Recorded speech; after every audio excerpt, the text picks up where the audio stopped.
sometimes we might even have some measurements with 3 units in them. Let's take a look at one of these examples and just try to follow with me step by step. It gets a little complicated, but if we keep our numbers organized, we can see that we can do these unit conversions. So we have been asked here to add together 2 measurements that each have 3 units in them.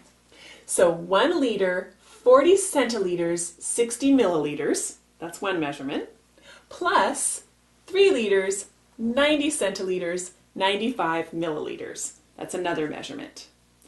So for step 1, we want to line up our 2 measurements vertically with each of the units lining up. So we've lined them up with our liters first, centiliters second, and milliliters third. Now we do the steps of adding together. So 60 milliliters plus 95 milliliters equals 155 milliliters. 40 centiliters plus 90 centiliters equals 130 centiliters.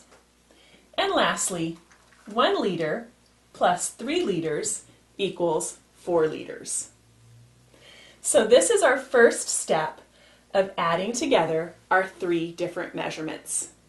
Then we need to do the work of converting. So from our unit conversion tables, we know that 100 centiliters equals 1 liter and 10 milliliters equals 1 centiliter.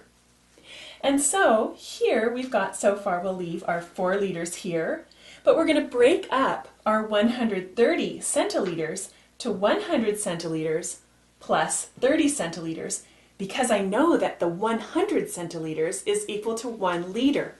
And I can bring that over then eventually with the 4 liters over here. And then for the 155 milliliters, we're going to break this up into 150 milliliters and 5 milliliters. Because the 150 milliliters I can rewrite as 15 times 10 milliliters, which is equal to 15 centiliters, because I know that 10 milliliters equals 1 centiliter. So now that we have this broken up into the different conversions, let's look at which numbers we add together.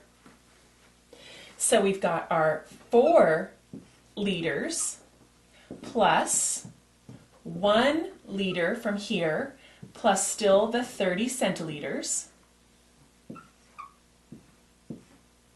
plus we want to take our 15 centiliters that we've converted here and write them, and we can't forget our 5 milliliters from the end. So now I can put the like units together. So the 4 liters plus 1 liter becomes 5 liters. The 30 centiliters plus 15 centiliters becomes 45 centiliters. And lastly, my little 5 milliliters is left here on the end, and I want to make sure I report those 5 milliliters. So with all this adding and converting, and then adding together our pieces, we end up with an answer of 5 liters plus 45 centiliters plus 5 milliliters. To become really good at these unit operations, you need to remember the conversion tables. The more practice you get at these types of problems, the better you will get.